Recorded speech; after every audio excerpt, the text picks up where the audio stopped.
வணக்கம். நான் Piramu சங்கர். எங்களது அன்பு அக்கறை அறுசுவை சேனலுக்கு உங்களை அன்புடன் வரவேற்கிறேன். அன்பினால் செய்கிற ஒவ்வொரு காரியமும் ஆனந்தத்தை கொண்டு வந்தே தீரும். இன்னைக்கு நம்ம சேனலில் ஒரு அருமையான கிறிஸ்பியான ஈவினிங் டைம் ஸ்நாக் ஒன்று பார்க்கலாம்.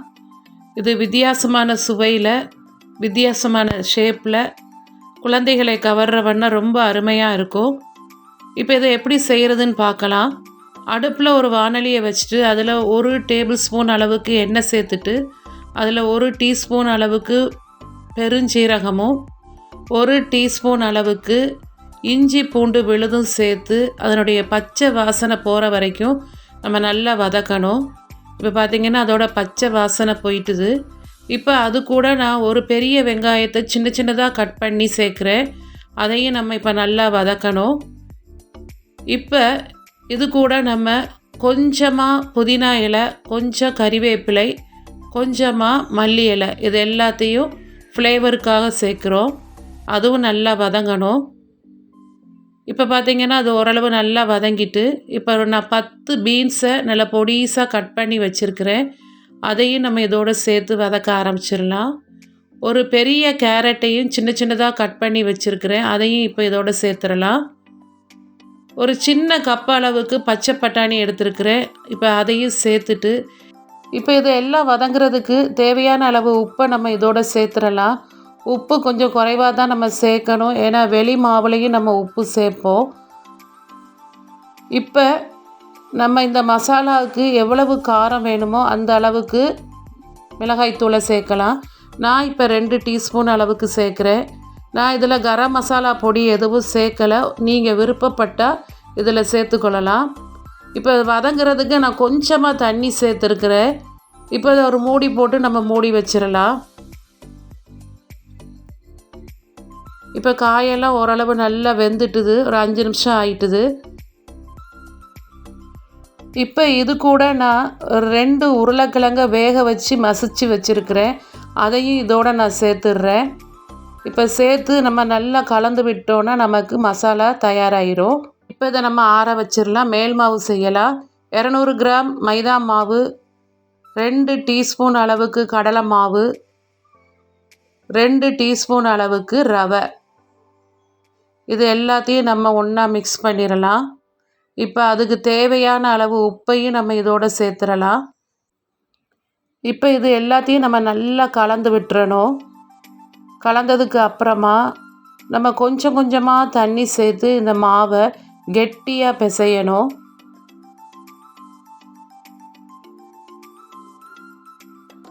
எடுத்த உடனே நம்ம நிறைய தண்ணி சேர்த்துடக்கூடாது. கொஞ்சம் கொஞ்சமாக தேவைக்கு சேர்த்து நல்லா கெட்டியாக பிசைஞ்சு எடுக்கணும். இதில் பார்த்திங்கன்னா நம்ம மைதா மாவு, கடலை மாவு, ரவை 3 சேர்த்துருக்குறோம். அதனால் அந்த மேல் மாவுடைய சுவை ரொம்ப அருமையாக இருக்கும். இப்போ மாவு நல்லா கெட்டியாக பிசைஞ்சாச்சு. அதில் கொஞ்சமாக எண்ணெயை மேலே தடவி இந்த மாவை கொஞ்ச நேரம் ஒரு 15 நிமிஷம் நம்ம ஊற விட்டுறலாம். இப்போ பார்த்திங்கன்னா ஒரு 15 நிமிஷம் ஆகிட்டுது. மாவும் நல்லா அருமையாக இருக்குது. இப்போ இது சின்ன சின்ன உருண்டைகளாக நம்ம உருட்ட ஆரம்பிச்சிடலாம். இது நம்ம கொஞ்சம் வித்தியாசமான ஷேப்பில் செய்கிறதுனால குழந்தைங்க ரொம்ப ஆசையாக சாப்பிடுவாங்க. இந்த மாதிரி சின்ன சின்ன உருண்டைகளாக உருட்டி வச்சுட்டு இப்போ நம்ம அதை சின்னதாக பூரி சைஸ்க்கு திரட்டலாம். இப்போ அதுக்குள்ளே நம்ம தேவையான அளவுக்கு மசாலாவை நடுவில் வைக்கணும். வச்சுட்டு இப்போ நம்ம ஓரங்களை நல்லா மடித்து விடணும். குட்டி குட்டி மடிப்புகளாக நம்ம மடிக்கணும். பார்த்தாலே தெரியும். இந்த மாதிரி ஓரங்களையெல்லாம் சின்ன சின்ன மடிப்புகளாக நம்ம மடித்து எடுத்துட்டு அதை நடுவில் கொஞ்சமாக நம்ம அழுத்தம் கொடுத்துட்டோம் அப்படின்னா அது ஒரு பை மாதிரி ஆயிரும். பார்க்குறதுக்கே ஷேப் ரொம்ப அழகாக இருக்குது. கொஞ்சம் பொறுமையாக செய்யணும். ஆனால் வித்தியாசமாக நம்ம செஞ்சு கொடுத்தோம் அப்படின்னா குழந்தைங்க ரொம்ப ஆசையாக விரும்பி சாப்பிடுவாங்க. இப்போ இதுக்கு நம்ம கயிறு ஒன்று ரெடி பண்ணணும். அதுக்கு மாவை கொஞ்சமாக எடுத்து இந்த மாதிரி ரோல் பண்ணிவிட்டு அதை அந்த சொருகுகளை சுற்றி நம்ம ஒரு முடிச்சு போட்டுறணும். இப்போ பார்த்திங்கன்னா இது சுருக்கு பை மாதிரி ரொம்ப அழகாக இருக்குது. அதனால தான் இதுக்கு சுருக்கு பையின்னு பேர். பாருங்கள், ரொம்ப அழகாக இருக்குது. குழந்தைங்களுக்கு இந்த மாதிரி செஞ்சு கொடுத்தா ரொம்ப ஆசையாக சாப்பிடுவாங்க.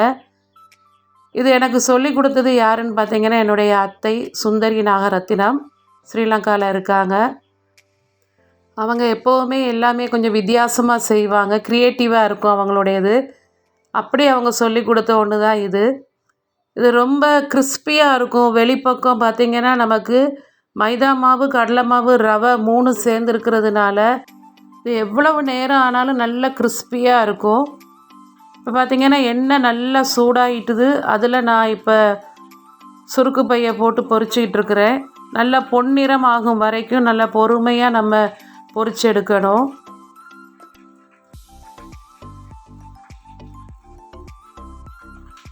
ரொம்ப ரொம்ப அருமையாக நமக்கு இப்போ சுருக்கு பை ரெடி ஆயிட்டுது. இதே மாதிரி நம்ம எல்லா சுருக்கு பையும் ரெடி பண்ணி எடுத்துடலாம். இப்போ அது கூட நம்ம கொஞ்சமாக டொமேட்டோ கெச்சப் வச்சு சாப்பிட்டோம் அப்படின்னா ரொம்ப ரொம்ப அருமையாக இருக்கும். நீங்களும் எல்லோரும் வீட்டில் ட்ரை பண்ணி பாருங்கள். எப்படி வந்துச்சுன்னு கமெண்ட் பண்ணுங்கள். உங்களுக்கு இந்த வீடியோ பிடிச்சிருந்தா லைக் பண்ணுங்கள், ஷேர் பண்ணுங்கள். நம்ம சேனலை மறக்காமல் சப்ஸ்கிரைப் பண்ணுங்கள். நன்றி, வணக்கம்.